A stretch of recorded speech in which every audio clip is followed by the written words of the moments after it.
Hello students, आज वाले lecture में हम सीखने वाले हैं बेटा स्पेक्ट्रल लाइन से रिलेटेड न्यूमेरिकल्स को कैसे सॉल्व करते हैं। इसके साथ ही लेक्चर के एंड में तीन और छोटे से टॉपिक्स पढ़ेंगे। एक रहेगा total number of spectral lines वाले क्वेश्चंस कैसे सॉल्व करते हैं। इसके साथ ही जो ग्राफ बनते हैं बोर्स मॉडल के वो कौन से बनते हैं, और सबसे लास्ट में बोर्स मॉडल के कौन कौन से लिमिटेशंस हैं। और इसके साथ हमारा जो बोर्स मॉडल है वो कंप्लीट हो जाएगा बेटा।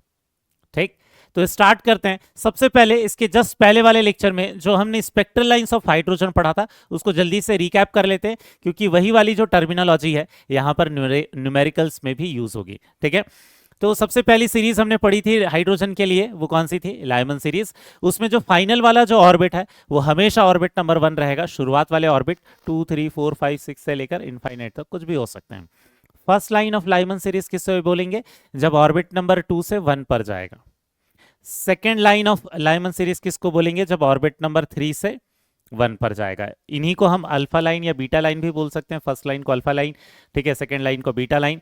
वैसे ही सीरीज लिमिट किसको बोलते हैं? जब इनफाइनाइट से 1 जाएगा, तो इसे अल्टीमेट लाइन भी बोल सकते हैं, इसे लास्ट लाइन भी बोल सकते हैं, बट सीरीज लिमिट वाला जो टर्म है वो सबसे ज्यादा यूज होता है। ठीक है, यहीं पर अगर हमें first line of Balmer series बोलता है तो वो कहां से कहां होगा? ऑर्बिट नंबर 3 से orbit number 2। Second line of Balmer series बोलता है तो 4 से कहां होगा? 2। ठीक, हमने ये भी पढ़ा था कि लाइमन सीरीज हमेशा यूवी रेंज में होता है अगर हाइड्रोजन के लिए है तो। बाल्मर वाला किसके लिए रहता है? विजिबल लाइट वाली रेंज में रहता है। पार्शियल ब्रैकेट पी फंड वाले जो या फंड वाली सीरीज वाले जो भी हैं वो हमेशा कौन सी रेंज में रहता है? इंफ्रारेड वाली रेंज में। अगर स्पेक्ट्रल लाइंस के नाम देकर एटम का नाम नहीं दिया है तो आपको अज्यूम कर लेना है कि वो हाइड्रोजन के बारे में बात कर रहा है, क्योंकि ये जो नाम दिए गए थे शुरुआत में वो हाइड्रोजन के लिए ही दिए गए थे। अगर क्वेश्चन में एटम या आयन का नाम लिखा है तब तो ठीक है, अगर नहीं लिखा है तो आपको अज्यूम करना है कि ये हाइड्रोजन है क्वेश्चन में। क्लियर हो गया बेटा? जैसे जब आपको बोर्स रेडियस लिखा हुआ रहता है तो बोर्स रेडियस कहने का मतलब क्या है? फर्स्ट ऑर्बिट ऑफ हाइड्रोजन ले लेते हैं। अगर वहां एटम का नाम मेंशन नहीं है, ऑर्बिट का नंबर मेंशन नहीं है, तो हम फर्स्ट ऑर्बिट ऑफ हाइड्रोजन को बोर्स रेडियस के नाम से जानते हैं। क्लियर हो गया बेटा?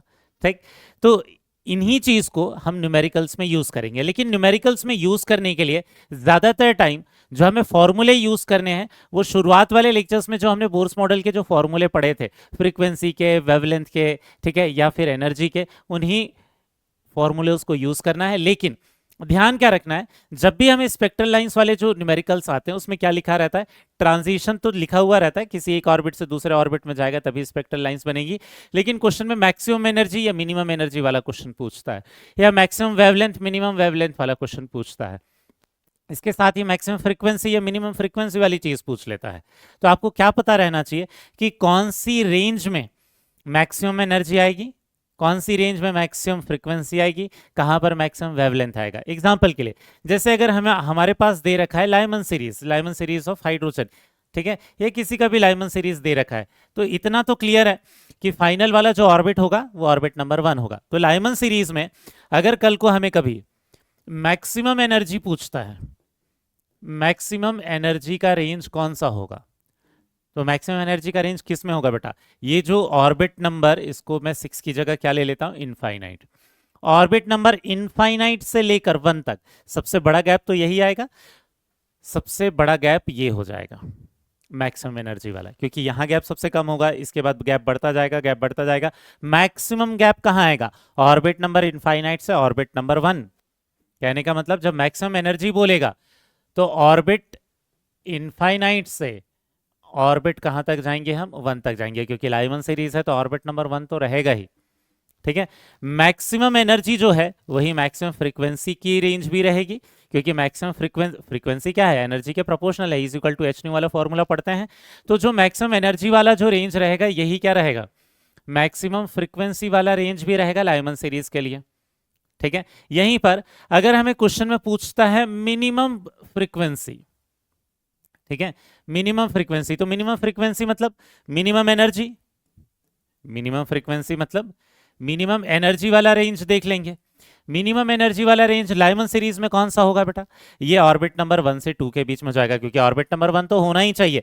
सबसे कम गैप ऑर्बिट नंबर 1 के साथ किसका होगा? ऑर्बिट नंबर 2 का होगा।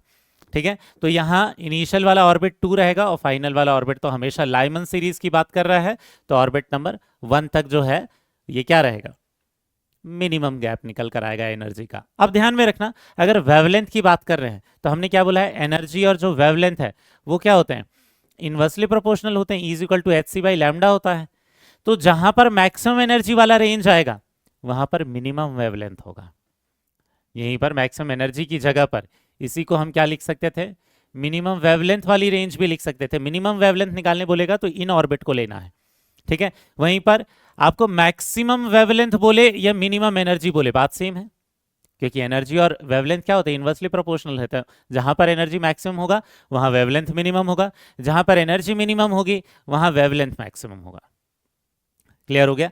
तो एक्चुअल में क्वेश्चन में जब सीरीज बोलेगा कि find out shortest possible wavelength, ऐसा कुछ, ठीक है, किसी भी सीरीज के लिए, जैसे लाइमन सीरीज के लिए बोल रहा है शॉर्टेस्ट वेवलेंथ मतलब मिनिमम वेवलेंथ, मिनिमम वेवलेंथ मतलब मैक्सिमम एनर्जी का गैप। तो मैक्सिमम एनर्जी के गैप के लिए क्या लोगे, ऑर्बिट नंबर 1 से लेकर ऑर्बिट नंबर इनफाइनाइट तक लोगे।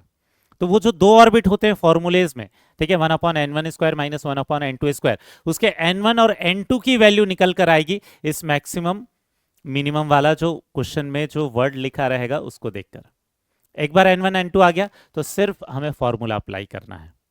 क्लियर है।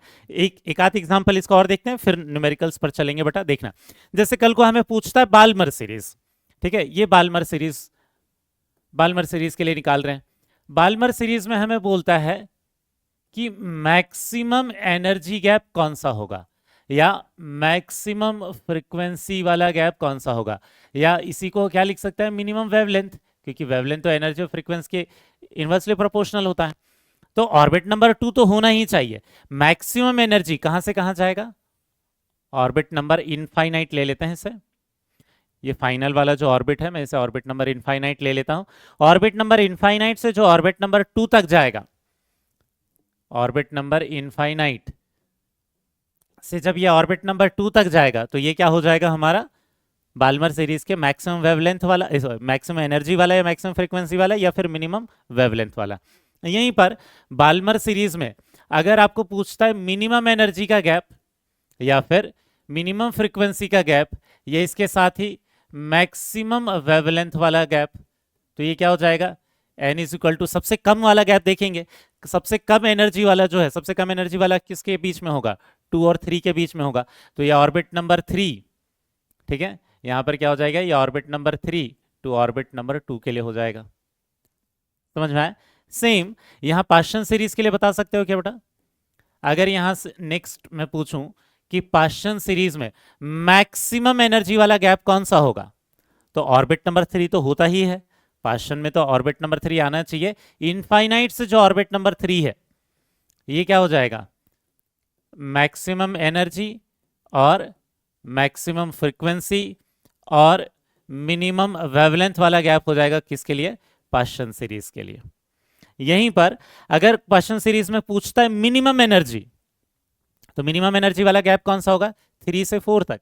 3 से 4 वाले ऑर्बिट में क्या हो जाएगा, मिनिमम एनर्जी वाला गैप निकल कर आएगा, या मिनिमम फ्रीक्वेंसी वाला गैप निकल कर आएगा, या मैक्सिमम वेवलेंथ वाला गैप निकल कर आएगा। मतलब जहां पर एनर्जी का गैप सबसे कम होगा वहां वेवलेंथ की वैल्यू सबसे ज्यादा रहेगी पास्चन सीरीज के लिए।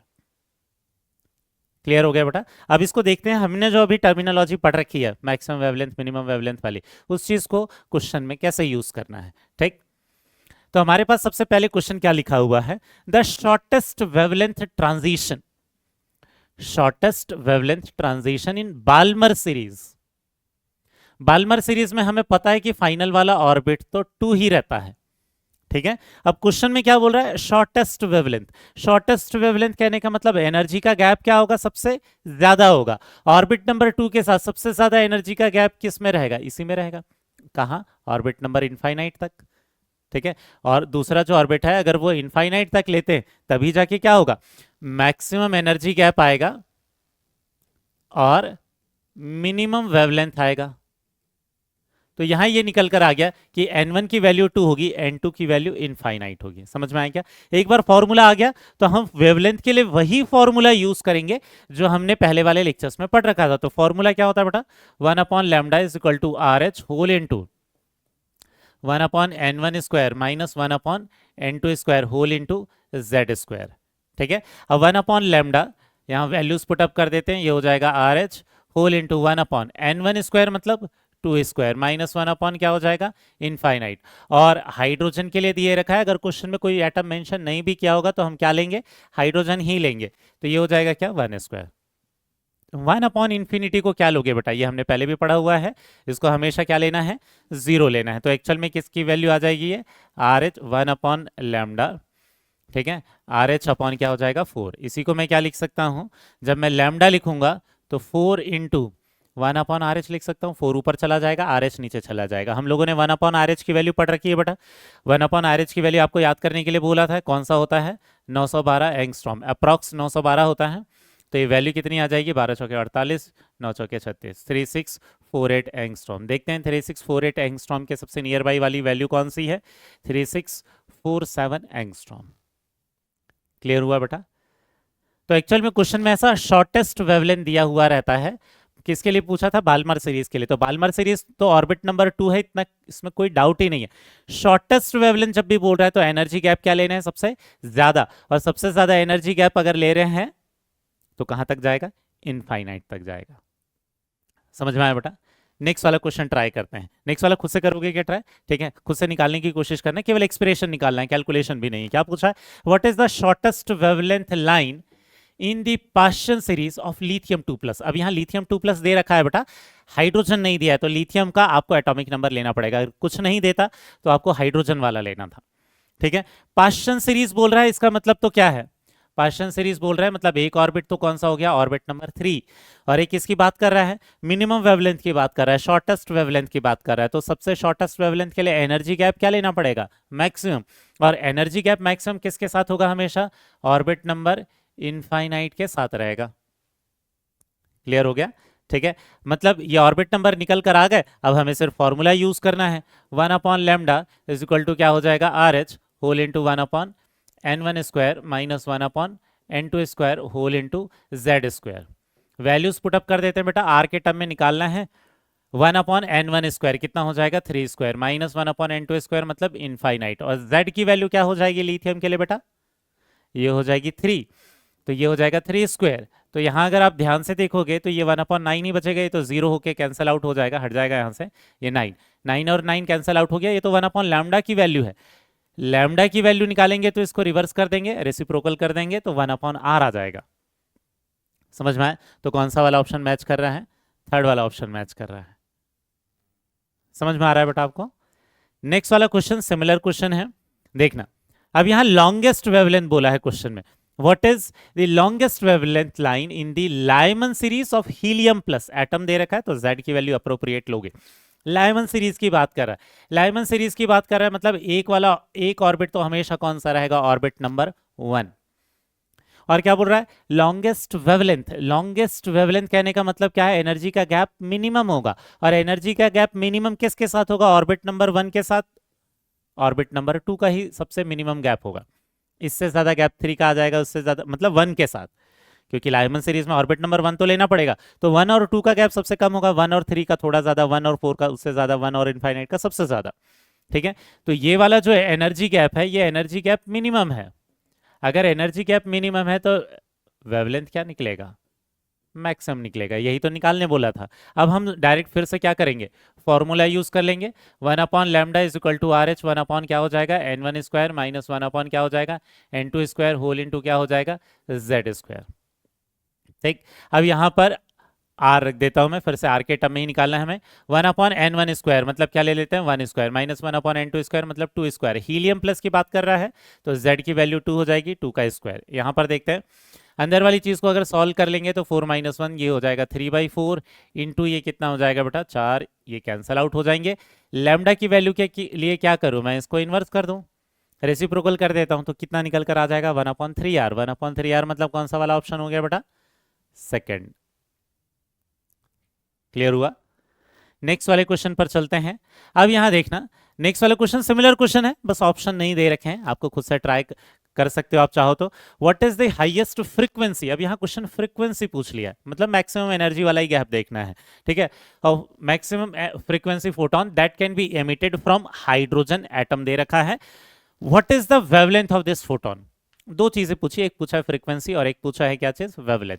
फ्रीक्वेंसी का फॉर्मूला क्या होता है बेटा, ये हमने पढ़ा था transition of electron between orbit के लिए, 3.3 into 10⁻15 whole into 1/n1 square minus 1/n2 square whole into Z square. उन्हीं फॉर्मूलेज को यूज कर रहे हैं जो हमने पहले ट्रांजिशन ऑफ इलेक्ट्रॉन के लिए पढ़ रखे थे, ठीक है। अब यहां पर n1 और n2 की वैल्यू रख देनी है, ठीक है। Highest frequency that can be emitted from hydrogen atom, अब यहां सीरीज का नाम नहीं लिखा है, सीरीज का नाम नहीं लिखा है तो मैक्सिमम एनर्जी गैप देखेंगे। मैक्सिमम एनर्जी गैप किसी भी एटम में कहां पर आएगा, मैक्सिमम एनर्जी जो डिफरेंस होगा ये कहां पर आएगा, एक तो इनफाइनाइट और एक क्या हो जाएगा, ऑर्बिट नंबर 1। सीरीज का नाम दिया रहता तब तो और भी आसान हो जाता, ठीक है। लेकिन अगर आपको कुछ भी सीरीज का नाम नहीं दिया है तो सारी सीरीज में जो सबसे ज्यादा एनर्जी गैप होगा उसको लिखोगे, तो ऑर्बिट नंबर 1 से इनफाइनाइट तक ही सबसे ज्यादा एनर्जी गैप होगा, तो यही n1 और n2 की वैल्यू आ गई। तो ये हो जाएगा 3.3 into 10⁻15 whole into 1/1 square minus 1 infinite, atoms कौन सा दिया है, हाइड्रोजन। तो एक्चुअल में आंसर क्या रहेगा, 3.3 इंटू 10⁻15 ही रहेगा बेटा। क्लियर हो गया। नेक्स्ट, जो अगर फ्रीक्वेंसी निकल गई है तो हम वेवलेंथ निकाल सकते हैं, आप चाहो तो वेवलेंथ वाला फॉर्मूला भी यूज कर सकते हो, रेडबर्ग कांस्टेंट वाला, लेकिन क्योंकि हमें फ्रीक्वेंसी पता है तो हम डायरेक्टली वेवलेंथ वाला ही फॉर्मूला लगा सकते हैं। कौन सा वाला फॉर्मूला आपको पता है, frequency is equal to C by lambda, तो यहां से लैम्डा निकल कर आ जाएगा, अगर हम सी बाई फ्रीक्वेंसी कर देते हैं तो ये वाला फॉर्मूला हम लोगों ने पढ़ रखा था, इससे डायरेक्टली निकाल कर ला सकते हैं। आप चाहो तो 1/λ is equal to R H whole into 1/n1 square minus 1/n2 square, उसको भी अप्लाई कर सकते हो, उससे भी आंसर आ जाएगा, ठीक। लेकिन ये ज्यादा आसान है, 3 इंटू 10⁸ स्पीड ऑफ लाइट की वैल्यू होती है, फ्रीक्वेंसी की वैल्यू तो हम लोगों ने निकाला ही हुआ है, 3.3 इंटू 10⁻, क्या हो जाएगा ये 15, ठीक है। इसको ऊपर ले जाते हैं तो एक्चुअल में कितनी वैल्यू हो जाएगी, 10⁻⁻7 और ये हो जाएगा 30/3.3, इसका सॉरी डेसिमल हटा के मैंने इसे कर दिया 33, ठीक है। तो यहां से अगर आप ध्यान से देखोगे तो 10/11 हो जाएगा ये, तो एक्चुअल में वैल्यू कितनी आ जाएगी, 0.90 और ये 9 इंटू 10⁻⁻7 मीटर। आप चाहो तो इसको नैनोमीटर में भी कन्वर्ट कर सकते हो, आप इसको क्या लिख सकते हो, 90.9 इंटू 10⁻⁻9 मीटर, और 10⁻⁻9 मीटर क्या हो जाएगा, नैनोमीटर हो जाएगा। तो इसी को आप क्या लिख सकते हो, 90.9 नैनोमीटर या अप्रॉक्स 91 लिख सकते हो आप इसे। समझ में आ गया बेटा, ठीक है। तो बस आपको मेन चीज यहां क्या दिख रही होगी सारे क्वेश्चंस में, कि एक बार बस क्वेश्चन को पढ़कर आपको ऑर्बिट नंबर निकालते हुए आना चाहिए। एक बार ऑर्बिट नंबर आ गया तो वही फॉर्मूले यूज करने हैं हमें जो हमने पिछले लेक्चर्स में पढ़ रखे हैं, कोई भी अलग फॉर्मूला यूज नहीं करने वाले हैं, ठीक। नेक्स्ट चलते हैं। नेक्स्ट क्वेश्चन क्या है, calculate frequency of the spectral line when an electron jumps from fifth Bohr orbit to the second Bohr orbit in a hydrogen atom. अब यहां स्पेक्ट्रल लाइन नहीं लिखा है, सिंपली बस ऑर्बिट नंबर लिखा है, तो क्वेश्चन तो और भी ज्यादा आसान हो गया, आपको कुछ निकालना ही नहीं है, डायरेक्टली फ्रीक्वेंसी का फॉर्मूला यूज करना है, 3.3 into 10⁻15 whole into 1/n1 square minus 1/n2 square whole into Z square, यही वाला तो फॉर्मूला होता है। तो 3.3 इंटू 10⁻15 फॉर्मूला यूज कर लेंगे, एक ऑर्बिट नंबर कौन सा है, सेकंड, तो 2 स्क्वायर, और एक ऑर्बिट नंबर कौन सा है, 5 स्क्वायर, और हाइड्रोजन है तो ये क्या हो जाएगा 1 स्क्वायर। केवल फॉर्मूले में वैल्यूज पुट अप करके कैलकुलेशन बस बाकी रह गया हमारा, ये क्या हो जाएगा 1/4, ये हो जाएगा 4, और ये कितना हो जाएगा 25, और 25 माइनस 4 कितना हो जाएगा, ये हो जाएगा 21, ठीक है। 21 मैं इसमें मल्टीप्लाई कर दूं तो क्या हो जाएगा 21, 21 दिया 63, 6 बचा, 21 दिया 63, और 69.3 डिवाइडेड बाई 4 इंटू 25, ठीक है। अब यहीं पर ये इंटू 10⁻ कितना रहेगा, इधर 15 रहेगा, ठीक है। 4 से अगर इसको डिवाइड कर दूं तो 4 एकम 4, 4 7 28, 4 तिया 12, और इसी को मैं 25 से डिवाइड कर दूं तो कितना हो जाएगा बेटा 0.25 छंग 150, 23 230 आएगा, तो 25 9 0.69 इंटू 10⁻15, या इसी को अप्रॉक्स में क्या लिख सकता हूं 6.9 इंटू 10⁴ या अप्रॉक्स 7 इंटू 10⁴ भी लिख सकता था मैं, ठीक है। फ्रीक्वेंसी बोला है मतलब यूनिट कौन सी हो जाएगी, हर्ट्ज की। क्लियर हुआ। नेक्स्ट वाले क्वेश्चन पर चलते हैं। नेक्स्ट क्वेश्चन क्या है, कैलकुलेट द रेशो ऑफ। अब यहां से रेशो वाले क्वेश्चन होंगे। हमने क्या बोला है, जब भी रेशो वाले क्वेश्चन हो या एक की वैल्यू देकर दूसरे की वैल्यू आपको निकालने बोले सिमिलर, तो आपको क्या करना है, दो इक्वेशन लेना है और दोनों को डिवाइड कर देना है। रेशो भी तो इसी से आता है। क्वेश्चन क्या बोला है, calculate the ratio of the wavelength of first and the ultimate line of Balmer series. तो जब ये बाल्मर सीरीज के बारे में बात कर रहा है, तो बाल्मर सीरीज में जैसी क्वेश्चन में लिखा फर्स्ट लाइन, फर्स्ट लाइन क्या हो जाएगा, बाल्मर सीरीज कहने का मतलब ऑर्बिट नंबर फाइनल वाला तो 2 ही रहेगा। फर्स्ट लाइन क्या होगा, इसके जस्ट ऊपर वाला, 2 के जस्ट ऊपर वाला कौन सा हो जाएगा बेटा, ये हो जाएगा ऑर्बिट नंबर 3, ठीक है। यहीं पर जब ये लास्ट लाइन की बात कर रहा है या अल्टीमेट लाइन की बात कर रहा है, तो यहां पर तो इनिशियल वाला कहां पर रहा होगा, इनफाइनाइट पर, और क्योंकि बाल्मर सीरीज है तो फाइनल वाला तो ये हमेशा क्या रहेगा, 2 ही रहेगा। अब हमें दो सीरीज दो दे रखा है, बाल्मर सीरीज में ही 2 ट्रांजिशन दे रखे हैं, दोनों का इन्होंने क्या निकालने के लिए बोला है, रेशो निकालने बोला है। रेशो किसका बेटा, वेवलेंथ का।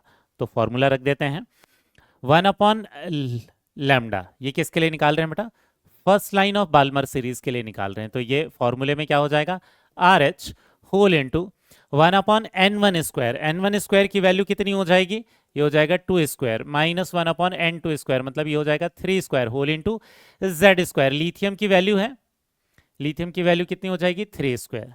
लिथियम 2+ के लिए बोला है, दोनों ही सीरीज लिथियम 2+ के लिए बोला है, ठीक है। डिवाइडेड बाई, ये तो एक वेवलेंथ का फॉर्मूला हो गया। दूसरे वेवलेंथ का फॉर्मूला लिख लेते हैं 1/λ। ये किसका लिख लेते हैं, अल्टीमेट लाइन या फिर लास्ट लाइन के लिए। ये क्या हो जाएगा, RH whole into 1/2² minus 1/∞ whole into lithium 2+ 3²। तो यहां से क्या हो जाएगा, RH से RH कैंसल आउट हो जाएगा, ये 3² से 3² कैंसल आउट हो जाएगा। अब इसी को क्या करते हैं, ये जो लैम्डा फर्स्ट लाइन है वो नीचे आ जाएगा, लैम्डा लास्ट लाइन ऊपर आ जाएगा, ठीक है। इसको अगर आप सॉल्व करोगे तो ये लैम्डा जो लास्ट लाइन है ये ऊपर हो जाएगा, और ये जो लैम्डा फर्स्ट लाइन था ये नीचे आ गया। ऊपर वाले को अगर सॉल्व करेंगे तो ऊपर वाले जो पार्ट है वो क्या रहा होगा बेटा, 2 दूने 4, 3 त्रिक 9, और 9 में से 4 गया 5, ठीक है। ऊपर वाला जो पार्ट है ये रहा होगा 5/4 इंटू 9, और नीचे वाला जो पार्ट है तो सिर्फ 1/4 ही रहा होगा, तो ये 4 से तो 4 कैंसल आउट हो गया, 5/9 रेशो आया। लेकिन क्वेश्चन में किसका रेशो पूछा था, last line to first line का रेशो पूछा था क्या, नहीं, first line to last line का पूछा है, तो इसको रिवर्स करना पड़ेगा। तो इसी को अगर हम रिवर्स करते हैं, lambda of first line to lambda of last line, अगर ये करते हैं तो एक्चुअल में कितना आ जाएगा बेटा, 9/5 आ जाएगा। समझ में आया क्या, ठीक। इसके बाद नेक्स्ट वाले क्वेश्चन पर चलें। यहां सिर्फ अब हम जो क्वेश्चंस ले रहे हैं वो कैसे क्वेश्चंस हैं बेटा, जिसमें 2 चीजों को डिवाइड करना होगा, ठीक। क्वेश्चन में क्या बोला है देखना, the shortest wavelength of the Brackett series of a hydrogen, ठीक है। ब्रैकेट सीरीज बोला है, ब्रैकेट सीरीज। अब यहां क्या होगा, ब्रैकेट सीरीज में इन्होंने शॉर्टेस्ट वेवलेंथ बोला है, मतलब मिनिमम वेवलेंथ की बात कर रहे हैं। मिनिमम वेवलेंथ के लिए मैक्सिमम एनर्जी गैप होना चाहिए, और मैक्सिमम एनर्जी गैप कहां से आता है, हमेशा इनफाइनाइट से ही आता है। और ब्रैकेट सीरीज है मतलब एक फाइनल ऑर्बिट तो ऑर्बिट नंबर 4 ही होगा, उसमें तो कोई डाउट ही नहीं है, ठीक। तो of a hydrogen like atom, Z पता नहीं है हमें, ठीक है, is the same as the shortest wavelength of the Balmer series of hydrogen. 2 चीजों की वैल्यू इक्वल है। ये कौन से वाले एटम के लिए है हमें नहीं पता, हमने मान लिया उसका एटॉमिक नंबर Z है। दूसरा क्या बोला है, is the same as the shortest wavelength of the Balmer series. तो दूसरे बात कर रहा है ये किसके लिए, बाल्मर सीरीज के लिए। बाल्मर सीरीज के लिए शॉर्टेस्ट वेवलेंथ मतलब मिनिमम लैम्डा हो गया।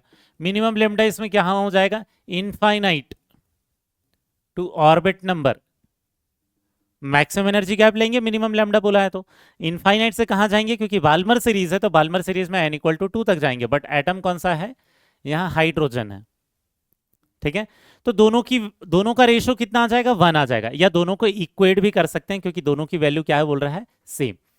तो 1 अपॉन लैम्डा का फॉर्मूला क्या होता है, ये होता है आर एच होल इंटू, देखना पहले वाले में एन वन स्क्वायर कितना है 4 square minus 1 upon N two square infinite, और ये z तो हमें पता नहीं है तो z की वैल्यू एज इट इज रख दी, इक्वल टू जो दूसरी सीरीज दे रखी उसकी वेवलेंथ पहले वाले के बराबर थी, तो यहां पर क्या हो जाएगा R H whole into N one square कितना हो जाएगा 2 स्क्वायर, ये क्या हो जाएगा इनफाइनाइट, और z की वैल्यू कितनी हो जाएगी हाइड्रोजन के लिए 1। आप ध्यान से अगर देखोगे तो ये आर एच से आर एच क्या हो जाएगा, कैंसल आउट हो जाएगा, यहां देखोगे तो ये 1 अपॉन 16 हो गया, तो ये z स्क्वायर अपॉन क्या हो जाएगा 16 हो गया, यहां पर देखना ये कितना हो जाएगा 1 अपॉन 4 हो जाएगा। अब यहाँ z स्क्वायर की वैल्यू जो है वो कितना हो जाएगा 16/4, मतलब कितना आ जाएगा 4, z की वैल्यू कितनी आ जाएगी बेटा 2, मतलब जो एटॉमिक नंबर था वो कौन सा था 2, मतलब ये क्या रहा होगा हीलियम प्लस आयन रहा होगा। ठीक है, एटॉमिक नंबर कितना निकल कर आ गया बेटा 2। ठीक है, तो हम जो क्वेश्चंस ले रहे हैं उसमें कोई दो चीजों के लिए वैल्यूज गिवन रहेगी, ठीक है, उन दोनों को कंपेयर करना होगा। यूजुअली हम अगर रेशो वाली चीज पूछता है तो हम एक से दूसरे को डिवाइड कर देते हैं, इसमें रेशो 1 आता, बट क्योंकि इक्वल दिया है तो दोनों को हमने एक साथ ही इक्वेट कर दिया। ठीक, नेक्स्ट वाले क्वेश्चन पर चलते हैं। नेक्स्ट वाला क्वेश्चन क्या है, the wave number of the first line of Balmer series. अब यहां देखना फिर से क्वेश्चन में क्या दिया है, first line of Balmer series. First line of Balmer series मतलब फर्स्ट लाइन कहां होगा, ऑर्बिट नंबर 3 से ऑर्बिट नंबर 2 तक हाइड्रोजन के लिए दे रखा है। बाल्मर मतलब ऑर्बिट नंबर 2 तो रहेगा ही। ठीक, इज 15,200, इसके वेव नंबर की वैल्यू दे रखी है। आगे क्या बोला है, what is the wave number of first line of Balmer series of lithium 2+। ये भी बाल्मर सीरीज का फर्स्ट लाइन ही बोला है, बट ये किसके लिए बोला है बेटा, लिथियम 2+ के लिए बोला हुआ है। तो एक की वैल्यू देकर दूसरे की वैल्यू पूछ रहा है, तो हमने क्या बोला है, जब भी एक की वैल्यू देकर दूसरे की वैल्यू पूछे तो दोनों के लिए इक्वेशन लिखना है और दोनों को एक दूसरे से डिवाइड कर देना है। ठीक है, तो पहले वाले के लिए क्या है 15,200।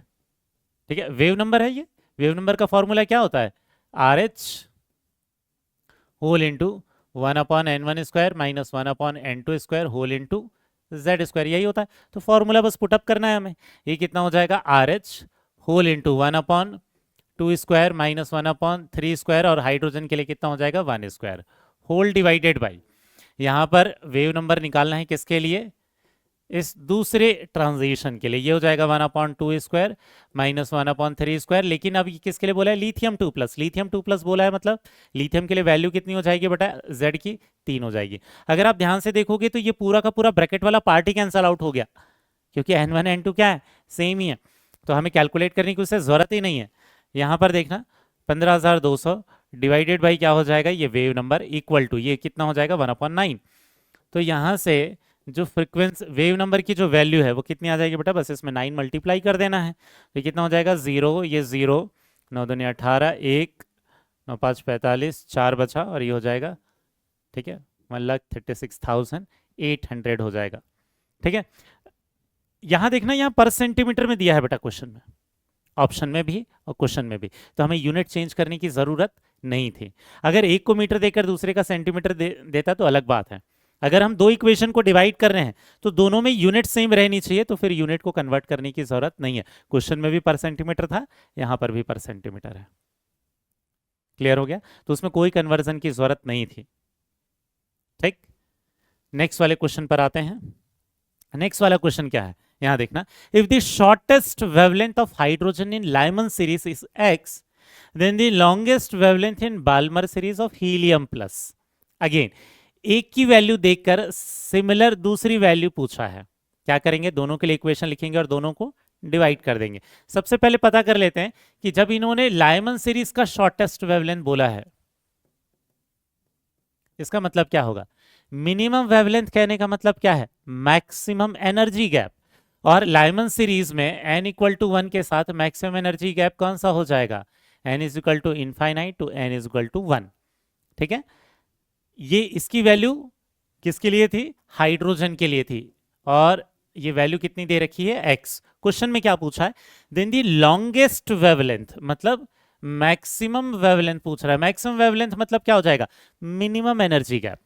किसका, बाल्मर सीरीज का। बाल्मर सीरीज तो कौन सा होता है, एन इक्वल टू टू तक तो जाता ही है, ठीक है, एन इक्वल टू टू तो रहेगा ही। बट ये जब मैक्सिमम वेवलेंथ बोल रहा है तो मिनिमम एनर्जी गैप देखना है। मिनिमम एनर्जी गैप टू के साथ किसका रहेगा, थ्री का रहेगा। N is equal to three to N is equal to two, ठीक है। ये किसके लिए बोल रहा है, हीलियम प्लस के लिए बोल रहा है। ये वैल्यू जो है हमें निकालनी है, तो हम क्या करें, दोनों के लिए इक्वेशन लिखें और दोनों को डिवाइड कर दें, ठीक है। तो वेवलेंथ का जो फॉर्मूला होता है हमें पता है, one upon lambda is equal to क्या है, R H whole into one upon N one square minus one upon N two square whole into Z square.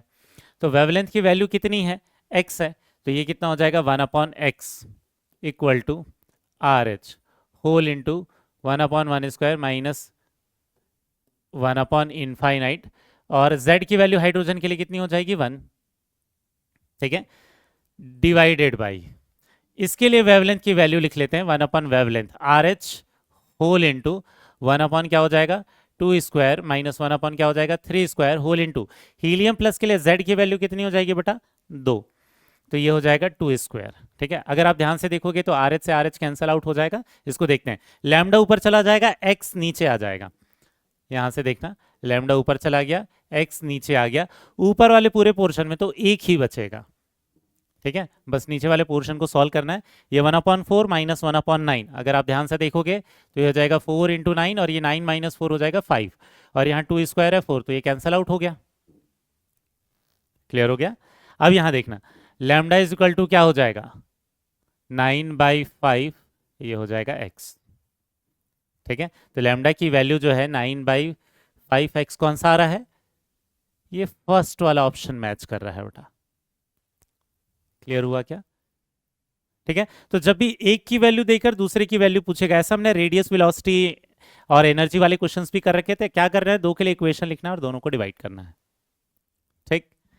इसके बाद देखना क्वेश्चन क्या है, ratio of wavelength for the first line in the Balmer series of hydrogen with those which arise from similar transition in beryllium 3+ ion। दो में अब atom अलग अलग दे रखे हैं लेकिन ट्रांजिशन सेम ही है।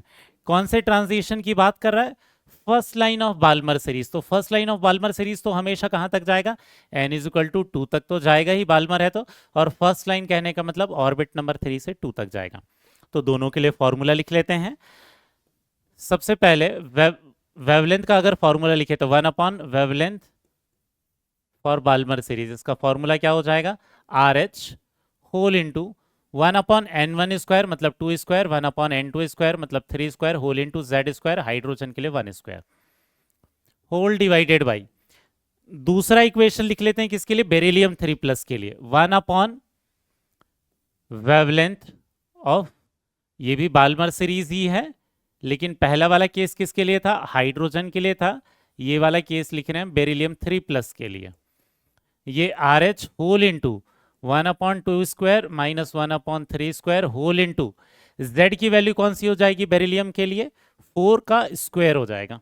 अगर आप ध्यान से देखोगे तो ये पूरे ब्रैकेट वाली वैल्यू सेम है, ये कैंसल आउट हो जाएगी, ये आर एच वाली वैल्यू भी कैंसल आउट हो जाएगी। अब यहां देखना, lambda of Balmer series for beryllium 3+ ion ऊपर चला जाएगा, बेरिलियम 3+ आयन ऊपर चला जाएगा और ये हाइड्रोजन नीचे आ जाएगा। तो लैम्डा फॉर बेरिलियम 3+ आयन ऊपर आ गया, लैम्डा फॉर हाइड्रोजन नीचे आ गया, ये एक्चुअल में कितना हो गया 1/16। लेकिन रेशो हाइड्रोजन टू Be3+ का पूछा है, कहने का मतलब इस पार्ट को क्या करना पड़ेगा, रेसिप्रोकल लेना पड़ेगा, इसे रिवर्स करना पड़ेगा। ये क्या हो जाएगा, lambda of hydrogen divided by lambda of Be3+, इसकी वैल्यू किसके बराबर आ जाएगी बेटा, 16 के बराबर आ जाएगी। समझ में आ गया, ठीक है। नेक्स्ट क्वेश्चन पर आते हैं। नेक्स्ट क्वेश्चन क्या है देखना, which electronic transition in Balmer series of hydrogen atom, ठीक है, हमें बोला है बाल्मर सीरीज है लेकिन कौन सा है, फर्स्ट लाइन है लास्ट लाइन नहीं पता। आगे क्या बोल रहा है same frequency as that of n is equal to 6 to n is equal to 4 transition in helium plus. तो दो चीजों के लिए फ्रीक्वेंसी की वैल्यू बराबर दी हुई है, ठीक है। बाल्मर सीरीज मतलब इतना तो क्लियर है कि ये जो फाइनल वाला ऑर्बिट रहेगा ये 2 रहेगा।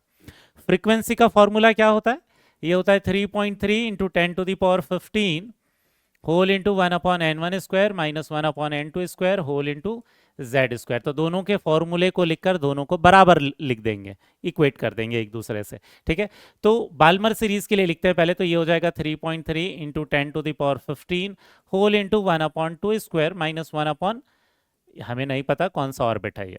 ठीक है, इसके बाद z² किसके लिए हो जाएगा, बाल्मर सीरीज ऑफ हाइड्रोजन, मतलब ये 1² हो गया, इक्वल टू कर देंगे 3.3 इंटू 10⁻15 होल इंटू 1/n1² मतलब 1 क्या हो जाएगा बेटा 4² माइनस 1/n2² मतलब 6² और किसके लिए दे रखा है हीलियम प्लस, मतलब ये 2² हो जाएगा, वो z नहीं है बेटा। ठीक है, 2² है।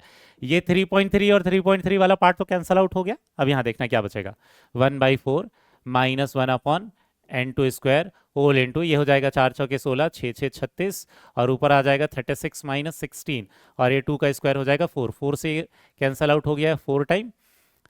इसी को देखना 36 माइनस 16 हो गया 20 और ये हो जाएगा 4 इंटू 36, तो ये कैंसल आउट होके बचा क्या 5/36। अब देखना 1/n2² मैं उधर ले जाता हूँ और 5/36 इधर ले आता हूँ, 1/4 माइनस 5/36, इसमें एलसीएम लेंगे तो 36 ही आएगा, ये हो जाएगा 9 माइनस 4 मतलब ये हो जाएगा कितना 9 माइनस सॉरी 5 हो जाएगा, ये यहाँ पर 5 है, 9 माइनस 5 एक्चुअल में कितना आ जाएगा 4/36, ये कितना आ जाएगा 1/9।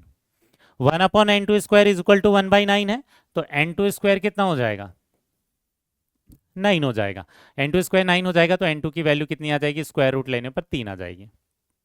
समझ में आया, मतलब यहाँ पर जो बाल्मर सीरीज वाला जो ट्रांजिशन लिखा था उसमें शुरुआत वाला जो ऑर्बिट रहा होगा वो कौन सा रहा होगा, थर्ड ऑर्बिट रहा होगा। क्लियर हुआ बेटा। अब नेक्स्ट वाले क्वेश्चन पर चलते हैं। नेक्स्ट वाला क्वेश्चन देखना क्या है, एक्चुअल में न्यूमेरिकल नहीं है, इक्वेशन बेस्ड क्वेश्चन है, केवल एक्सप्रेशन लिखना है हमें। बोला है if λ1 λ2 and λ3 is wavelength of photon corresponding to first and second line of Lyman series and first line of Balmer series respectively, which of the following statement is correct। तो क्या दिया है, जो λ1 और λ2 है ये लाइमन सीरीज का part है, जबकि जो λ3 है वो बाल्मर सीरीज का पार्ट है। तो सबसे पहले तो लाइमन सीरीज का जो फर्स्ट लाइन है वो λ1 को रिप्रेजेंट कर रहा है, तो इसका फॉर्मूला क्या हो जाएगा 1/λ1 whole into RH whole into 1/n1²।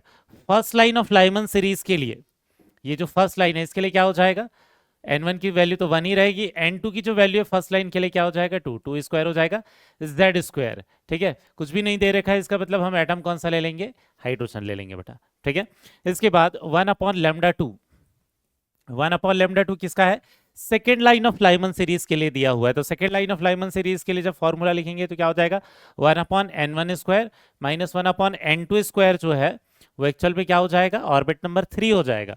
ठीक है, तो ये हो जाएगा 3² होल इंटू 1²।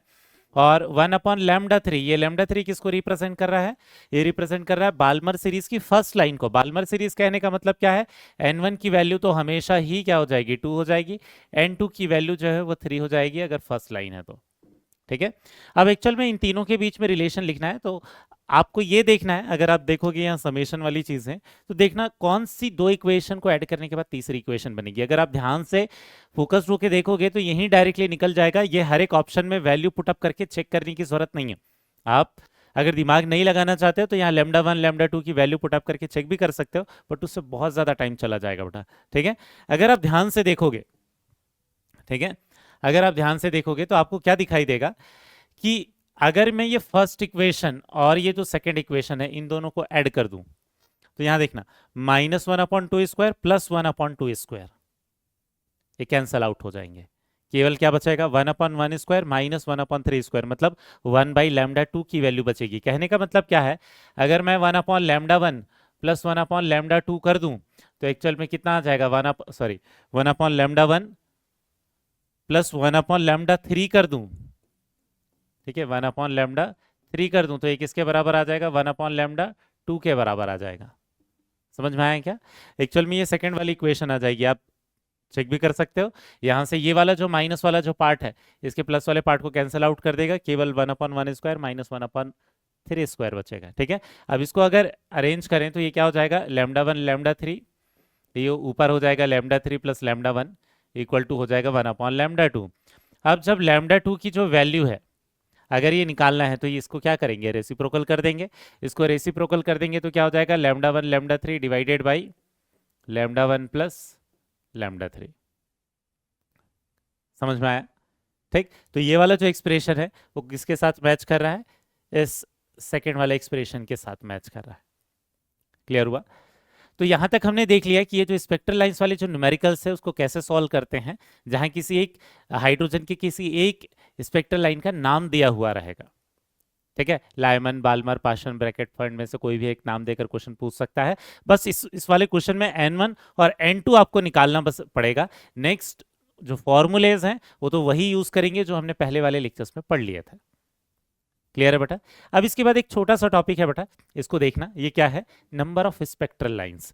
कई बार क्वेश्चन में total number of spectral lines निकालने के लिए बोलता है, लेकिन नंबर ऑफ स्पेक्ट्रल लाइन का कहने का मतलब क्या है पहले देखते हैं। तो हम जब एमिशन स्पेक्ट्रम की बात करते हैं तो उसमें होता क्या है, जो इलेक्ट्रॉन से ऊपर वाले ऑर्बिट में ऊपर वाले ऑर्बिट से नीचे वाले ऑर्बिट में जाता है, जब भी वो ऊपर वाले ऑर्बिट से नीचे वाले ऑर्बिट में जाएगा एक्चुअल में क्या होगा, बहुत सारे पॉसिबिलिटीज हो सकती है। जैसे ये ऑर्बिट नंबर 4 से अगर ऑर्बिट नंबर 1 पर जा रहा है तो किसी एक एटम में हो सकता है कि इलेक्ट्रॉन डायरेक्टली 4 से 1 पर चला गया हो। किसी और एटम में क्या हो सकता है, वो 4 से केवल 3 पर गया हो, फिर 3 से 2 पर आया हो, फिर 2 से 1 पर आया हो। ये भी तो एक बात हो सकता है। इसके अलावा किसी और एटम में क्या हो सकता है, ऑर्बिट नंबर 4 से वो 2 गया हो और ऑर्बिट नंबर 2 से 1 पर आया हो। किसी और एटम में क्या हो सकता है, ऑर्बिट नंबर 4 से 3 गया हो, फिर 3 से डायरेक्ट 1 पर आया हो। मतलब ऐसे टोटल कॉम्बिनेशन कितने बनकर आ जाएंगे, 6 कॉम्बिनेशन बनेंगे। ठीक है, 6 कॉम्बिनेशन कैसे बनेंगे, 1 जैसे 4 से 1, 3 से 1, 2 से 1, ये तो 3 हो गए, ये तो 3 हो गए, 3 ट्रांजिशन हो गए। इसके बाद ये 2 ट्रांजिशन ऑर्बिट नंबर 2 तक हो जाएंगे, 4 से 2, 3 से 2। और इसके बाद एक कॉम्बिनेशन और कौन सा हो जाएगा, ये 4 से 3 वाला। मतलब टोटल इतने ट्रांजिशन पॉसिबल हो सकते हैं अगर इलेक्ट्रॉन ऊपर वाले ऑर्बिट से नीचे वाले ऑर्बिट में जाएगा। तो कितने अलग अलग ट्रांजिशन पॉसिबल है, 6 ट्रांजिशन पॉसिबल है। अब क्या होगा, जब यहां से जब लाइट निकल कर जाएगी इन ट्रांजिशन से, तो टोटल कितने अलग अलग तरीके की लाइट के रेडिएशंस निकल सकते हैं, 6 टाइप के बेटा। ठीक है, यहां जितने ट्रांजिशन होंगे, जितने बार ये ऊपर वाले ऑर्बिट से नीचे वाले ऑर्बिट में आएगा, उतनी ज्यादा तो यहाँ रेडिएशन निकलेंगे, और जितने यहां से रेडिएशन निकलेंगे उतनी स्पेक्ट्रल लाइंस बनेंगी। ठीक है, जरूरी नहीं कि विजिबल लाइंस होंगी। ठीक है, बट यहां से जितने नंबर ऑफ स्पेक्ट्रल लाइंस, यहां से जितने टाइप ऑफ ट्रांजिशन पॉसिबल होंगे, जितने नंबर ऑफ ट्रांजिशन पॉसिबल होंगे, उतने नंबर ऑफ स्पेक्ट्रल लाइन बनेंगी। जरूरी नहीं कि वो हमें दिखाई दें, लेकिन उतनी बनेगी। ठीक है, तो इसको हम क्या बोलते हैं, total number of spectral lines कितनी पॉसिबल है। ठीक है, तो एक्चुअल में total number of spectral lines, या इसी को हम क्या बोलते हैं, एमिशन के समय कितने अलग अलग टाइप की रेडिएशंस निकलेगी, या इसी को हम क्या बोल देते हैं, नंबर ऑफ फोटॉन्स जो हैं कितने पॉसिबल होंगे, कितने अलग अलग टाइप के जो नंबर ऑफ फोटॉन्स हैं वो बाहर निकल कर आ जाएंगे। तो कितने निकल कर आ जाएंगे, यहाँ 6 टाइप के फोटोन बाहर निकल कर आएंगे, 6 तरीके की रेडिएशंस निकल कर आएगी, क्योंकि 6 अलग अलग तरीके के ट्रांजिशन पॉसिबल हैं। ठीक है, तो इसका फॉर्मूला क्या है, इसका फॉर्मूला है, जो बेसिक फॉर्मूला है वो क्या होता है बेटा, N2 minus N1 whole into N2 minus N1 plus 1 divided by 2। कितने नंबर ऑफ ट्रांजिशन पॉसिबल होंगे, कितने number of total spectral lines होंगी, उसका ये फॉर्मूला है, जिसमें N2 रिप्रेजेंट कर रहा है हायर ऑर्बिट का नंबर, N1 रिप्रेजेंट कर रहा है लोअर ऑर्बिट का नंबर।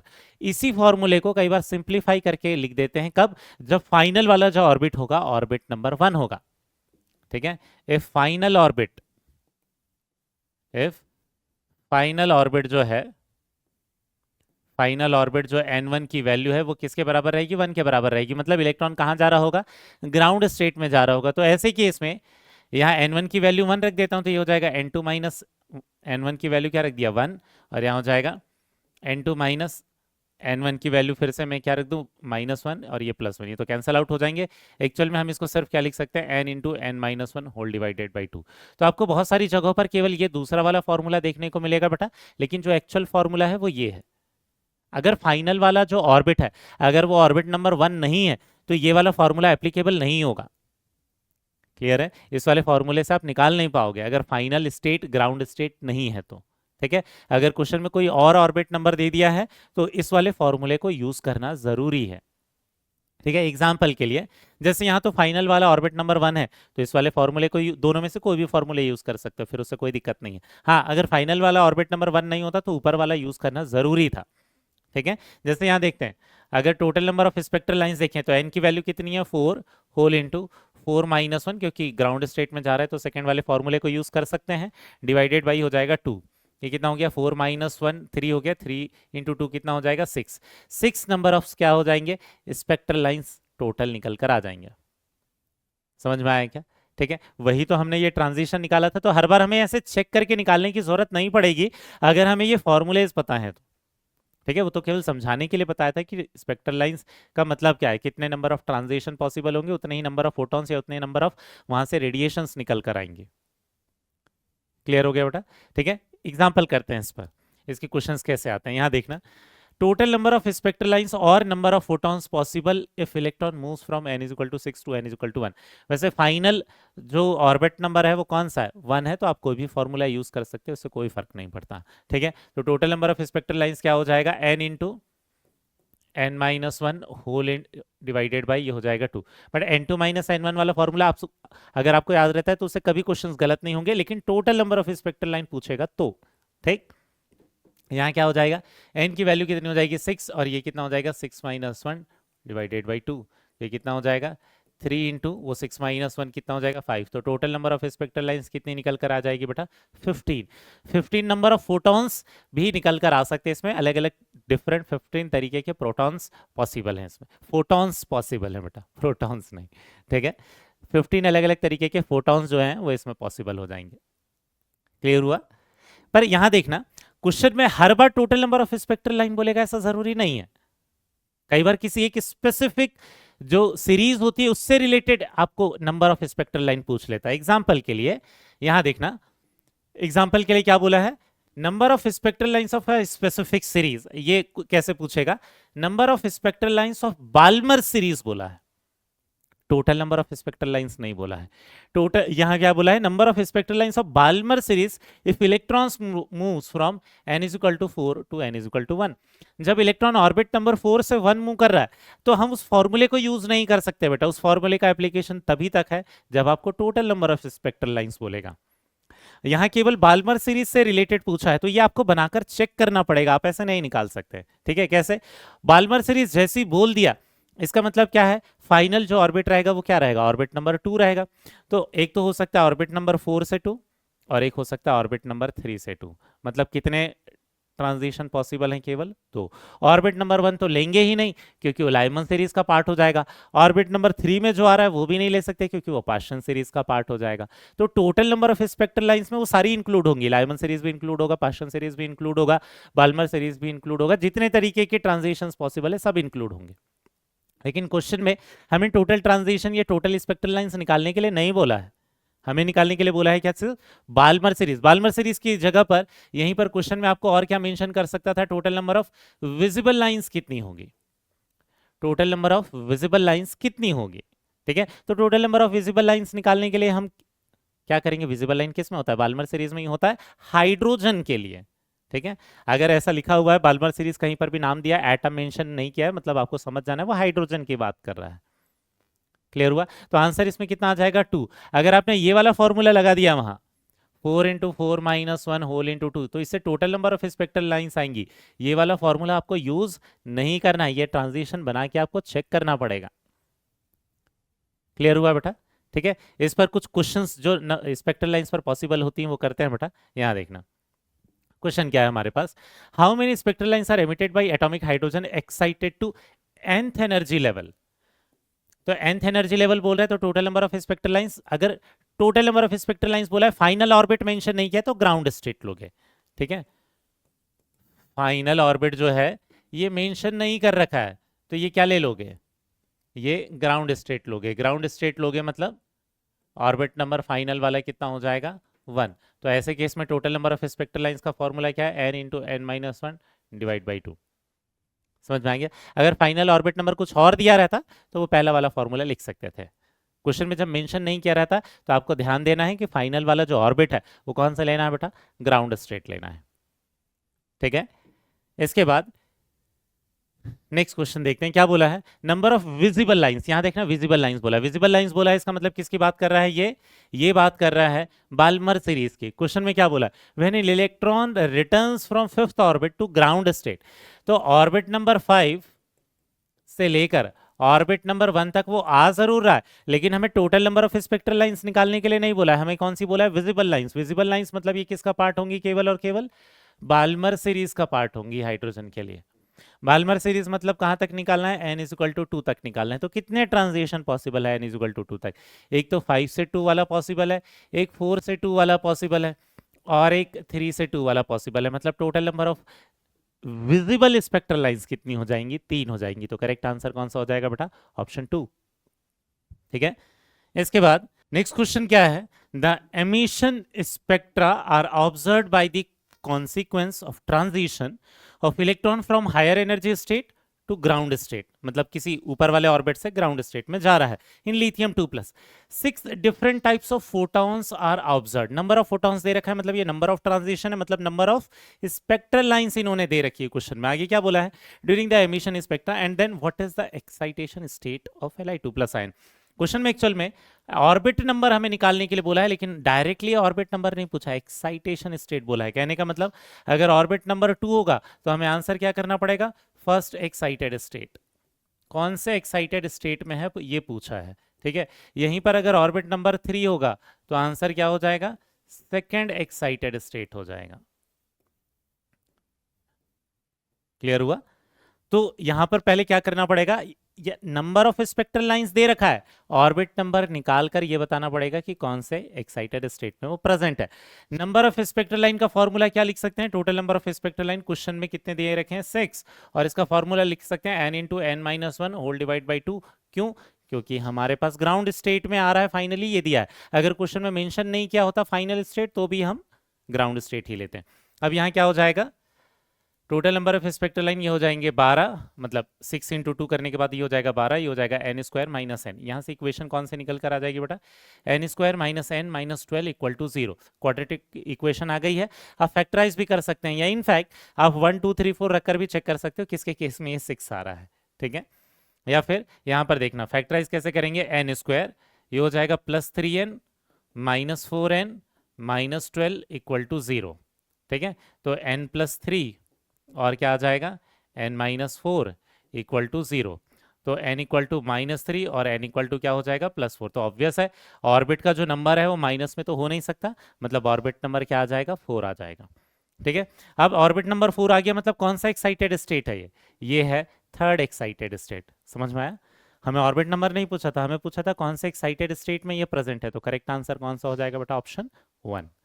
ठीक, नेक्स्ट क्वेश्चन पर आते हैं, क्या दिया है देखना।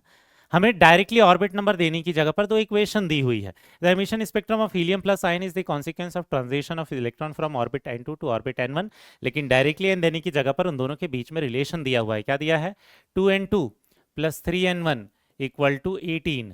यहीं पर दूसरा इक्वेशन क्या दिया है, 2n2 minus 3n1 equal to दे रखा है 6। अगर दो इक्वेशन दे रखी है तो हम n1 n2 दोनों ही निकाल सकते हैं। यहाँ क्या करेंगे, अगर दोनों इक्वेशन को ऐड कर देंगे तो ये 4n2 minus 3n1 plus 3n1 तो कैंसिल आउट हो जाएगा, ये 24 के बराबर आ जाएगा। n2 की वैल्यू किसके बराबर आ जाएगी, 6 के बराबर आ जाएगी। अब n2 की वैल्यू अगर 6 आ गई है, ठीक है, तो इसका मतलब n1 की वैल्यू निकाल सकते हैं किसी भी एक इक्वेशन में। यहाँ 6 की वैल्यू पुटअप कर देंगे, ये हो जाएगा 2 into 6 plus 3n1 equal to क्या हो जाएगा, 18। तो 3n1 इक्वल टू कितना हो जाएगा, ये 6 दूनी 12, उसमें से माइनस हुआ तो 6 बचा। यहाँ से n1 की वैल्यू कितनी आ जाएगी, 2। अब आपको क्या दिख रहा है कि जो फाइनल वाला जो ऑर्बिट है वो ग्राउंड स्टेट में नहीं है।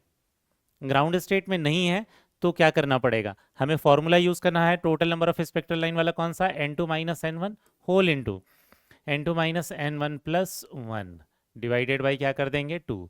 तो n2 की वैल्यू कितनी है, 6, तो 6 माइनस 2, और ये कितना हो जाएगा, 6 माइनस 2 प्लस 1 डिवाइडेड बाई क्या कर देंगे, 2। 6 माइनस 2 कितना हो गया, ये 4 हो गया, और ये कितना हो गया, 5 हो गया, डिवाइडेड बाई 2, तो ये कितना हो जाएगा, 10। समझ में आ गया। तो टोटल नंबर ऑफ जो स्पेक्ट्रल लाइंस है उसकी वैल्यू कितनी हो जाएगी बेटा, 10 हो जाएगी। क्लियर हुआ। इसके बाद नेक्स्ट क्वेश्चन देखते हैं क्या है। एक्चुअल में यहाँ पर दो कंसेप्ट कंबाइन करके क्वेश्चन पूछा हुआ है। A hydrogen atom in the ground state is excited by monochromatic radiation of wavelength lambda a। ठीक है, तो एक्साइटेड स्टेट में ले जाने के लिए एक इलेक्ट्रोमैग्नेटिक रेडिएशन यूज हो रही है जिसका वेवलेंथ लैम्डा एक्चुअल में एंगस्ट्रॉम है। ये एंगस्ट्रॉम यूनिट में दे रखा है, लैम्डा की वैल्यू दे रखी है। आगे क्या बोला है, the resulting spectrum consist of maximum 15 different lines. जब उस ऊपर वाले ऑर्बिट में जा रहा है तो नीचे आने पर total number of 15 spectral lines बना रहा है। क्वेश्चन में क्या पूछा, what is the wavelength lambda, angstrom वाली यूनिट में है। ठीक है, तो यहाँ दो क्वेश्चन है। शुरुआत में हमें ये जो नंबर ऑफ स्पेक्ट्रल लाइंस है उसको यूज करके क्या निकालना पड़ेगा, हमें ऑर्बिट नंबर निकालना पड़ेगा। और ऑर्बिट नंबर एक बार हमारे पास आ गया तो फिर हम क्या निकालेंगे, वेवलेंथ निकालेंगे। ठीक है, तो पहले स्टेप में total number of spectral lines कितना दे रखा है, 15। फॉर्मूला क्योंकि हम कौन सा अज्यूम करेंगे, ग्राउंड स्टेट पर आ रहा है वो।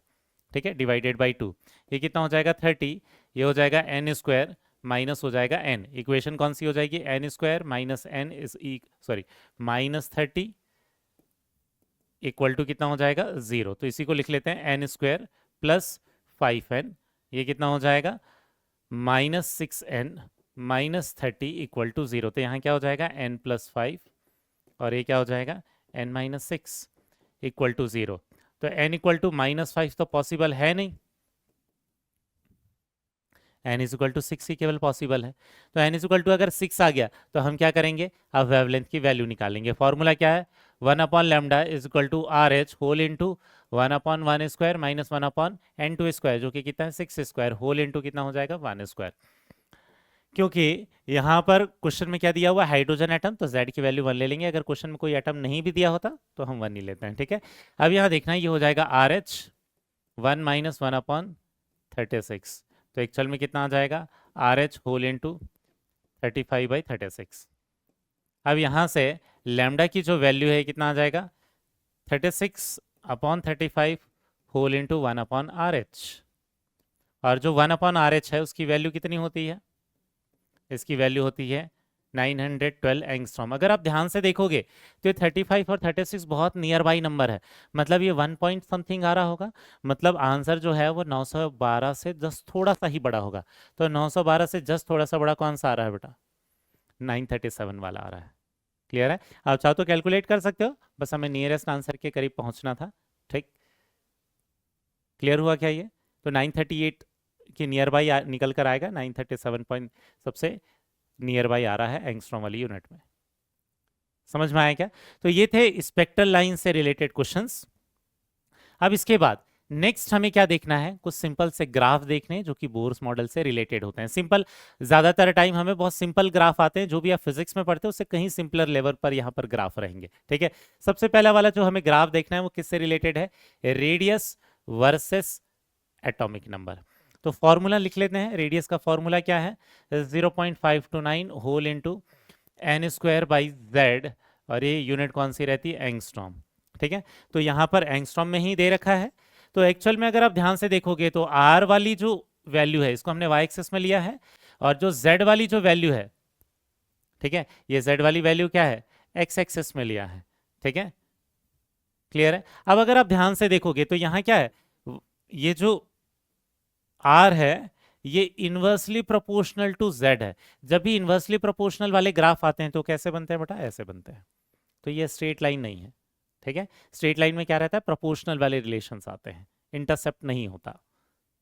ठीक है, स्ट्रेट लाइन वाली इक्वेशन नहीं थी ये, इन्वर्सली प्रोपोर्शनल वाले ग्राफ ऐसे बनते हैं। तो ये हमारा इक्वेशन हो जाएगा आर वर्सेस जेड का। ठीक, नेक्स्ट दूसरा देखना, दूसरा वाला जो ग्राफ हमें प्लॉट करना है वो वेलोसिटी वर्सेस जेड का है। वेलोसिटी वर्सेस जेड का फॉर्मूला लिख लेते हैं, v इक्वल टू क्या होता है 2.18 इंटू 10 टू द पावर क्या हो जाता है 6, ये होता है z by N.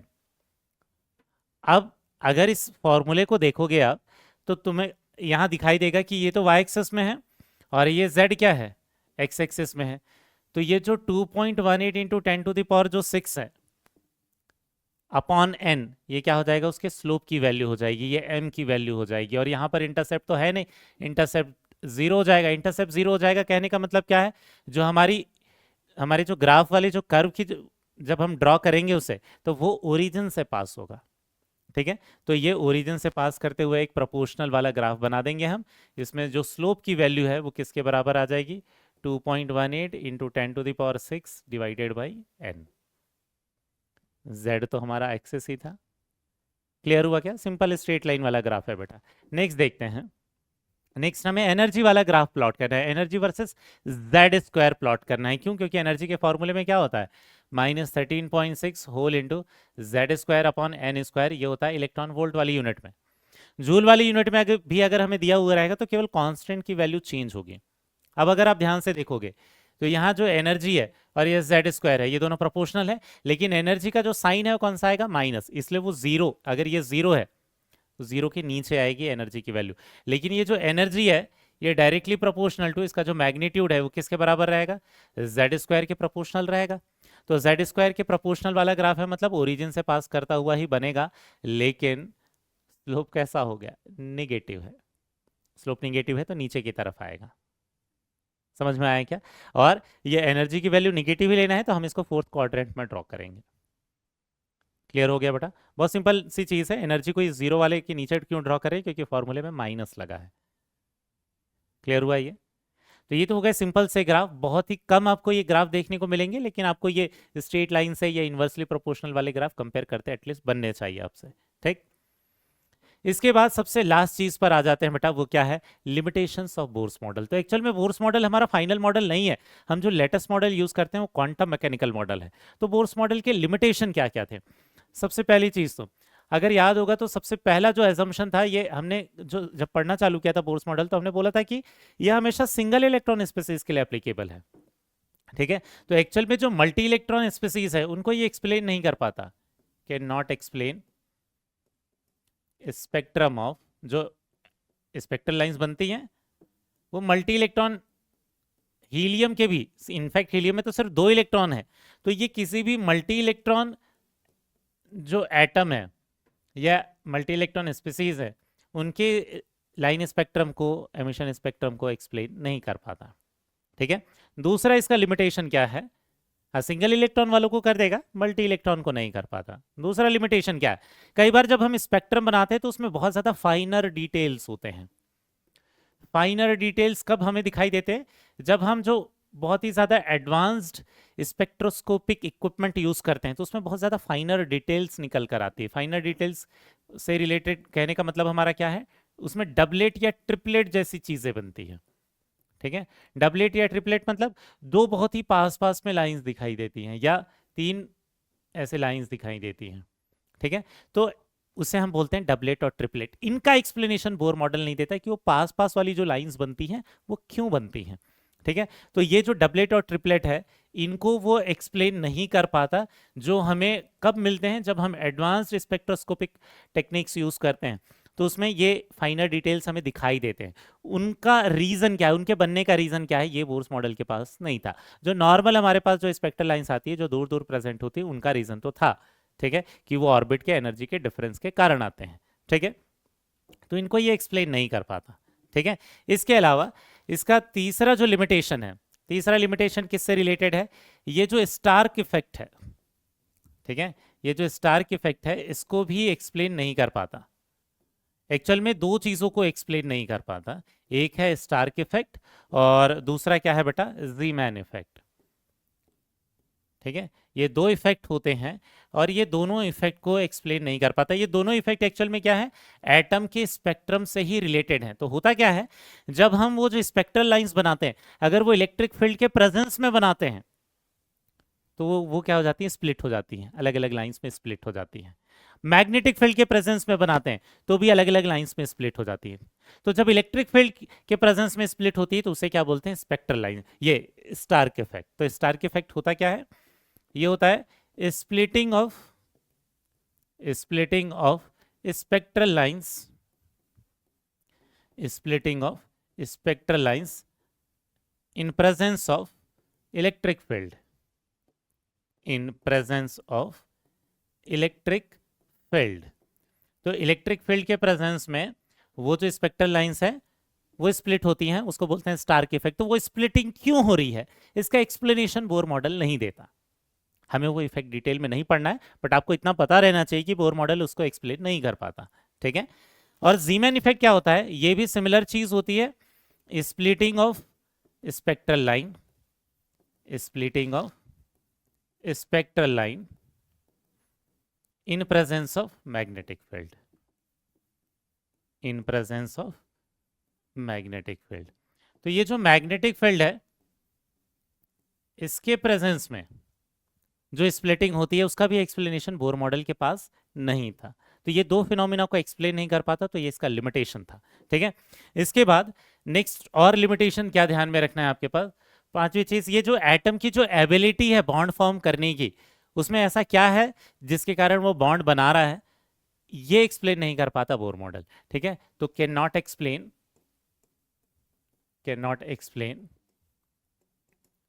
Ability to form chemical bonds.